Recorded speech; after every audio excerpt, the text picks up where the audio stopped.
Hey everybody, welcome to Know Thy User. I'm Matt Scroggs and this is Matt McGinnis. Matt is the Director of Website Development at Rival Mind, and so I am going to ask him a question that we get fairly often, and I hear him answer very often, especially when it comes to new clients, and that is, what should your homepage communicate immediately? This is a question we get asked all of the time. And it's a good question. And I stole my answer from our design team. So essentially, when someone lands on your homepage, you want to answer 3 questions in just a matter of seconds. Those 3 questions are who you are, what you do, and why does it matter? And so we can cover a handful of things of how do we make that happen? But essentially, those are the 3 questions that you want to answer as soon as somebody's getting into your homepage. Now, I know that I have been doing this a long time, over 20 years, and I've been quoting the same statistic for about that long from Forrester Research. But I haven't checked lately, but it's probably even more relevant today than ever before. And that is, Forrester said that you have roughly 3 seconds to convince someone to stay on your homepage when they hit your homepage for the first time. So with that said, is there any placement considerations for your content or what you're trying to communicate? Yeah, absolutely. And there are tons of advancements that have happened in the last several years. What are you trying to say? Nothing in particular. But as far as like homepage design has come a long way. So there's a ton of different avenues that you can go, from videos that are in the hero image as the background themselves, and then moving text or anything like that to draw somebody's eye. So even in the first shot at the viewport, somebody can see a message or several messages. But as far as directing somebody's eye, if they're not captivated, like, how do you lead somebody's eye down the homepage so that they'll scroll to see what's next? Now, old school tracking studies, because I'm old school, would tell you that at least on desktop, that users will come to your site and they'll actually scan your page in kind of a Z pattern.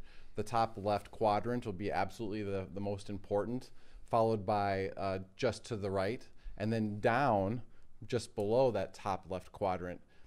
Is that still a thing? And how does that impact mobile? I mean, do you have to take into consideration the top area versus what's below? Tell me about that. Yeah, absolutely. Those are all still considerations as far as what elements are you placing in what way. The mobile question is absolutely, how do these elements stack and what do they look like when they do stack? Because we're constantly trying to configure pieces of data or content in consumable chunks. So if there's too much information on the homepage in one area, then you can confuse a user. So the idea is to break it into aesthetically pleasing, consumable chunks. I think that's actually something that's very important that you just said, aesthetically pleasing. Because what we find all the time is when we go to redesign a website, the old website will have some awful picture, or it's way too busy. There's just a lot of things that UI designers do these days to mitigate the amount of noise, so that when you hit that homepage for the first time, the user sees one very clear message, very simple. Agreed? Absolutely. So then the question then is begged, what is the next thing you want them to do? So introducing, be it a call to action, either a button to click, or do you introduce a form right there? I know that there's an effective use of having a form peek up above the fold, and if somebody can be convinced in the first handful of seconds, having a form there available to reach out and contact the owner that's conversion at its finest. Yeah, I read a book once called Don't Make Me Think, and it was about web development. And I mean, you don't even have to read the book to know what the contents of the whole thing are about. Not making your user think, but instead leading them down a path towards conversion.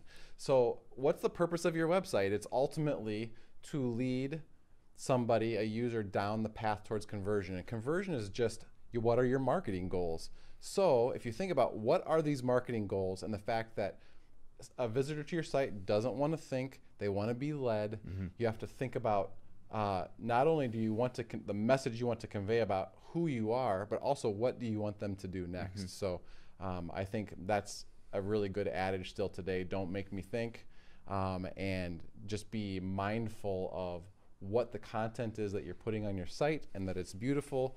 The other thing that's absolutely true, it's subconscious, is a user will come to your site and in a fraction of a second subconsciously determine whether that site is credible, oftentimes because it's designed professionally.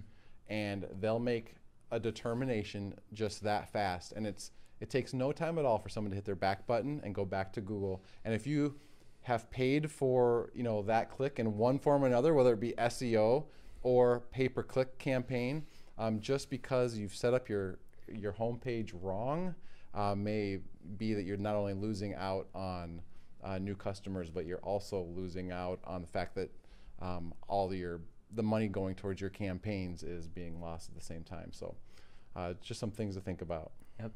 Agreed? Agreed. All right. Thanks for watching, everybody. Until next time, this is Know Thy User.